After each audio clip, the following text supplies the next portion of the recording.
প্রথমে নারকেলটা ছুলে নেব। নারকেলটা ছুলে নিয়েছি, এবার নারকেলটা ভেঙে নিই।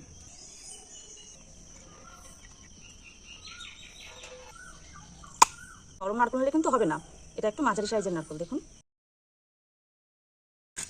নারকেলের পেছনে যে কালো অংশগুলো থাকে সেগুলো বাদ দিয়ে সব এরকম করে আমি তুলে নেব। নারকেলটা কিন্তু দারুণ মিষ্টি। পেছনের কালো অংশগুলো আমি পরিষ্কার করে তারপরে একবার এটাকে জল দিয়ে ধুয়ে নিয়েছি। এখানে একটা মিক্সিং জার নিয়েছি, আর এর মধ্যে নারকেলগুলো সব দিয়ে দেবো। ভালো করে ব্লেন্ড করে নিয়েছি।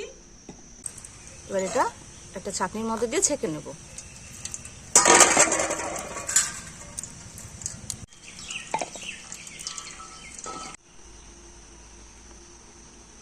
তৈরি হয়ে গেল বাড়িতে একদম হোমমেড কোকোনাট মিল্ক।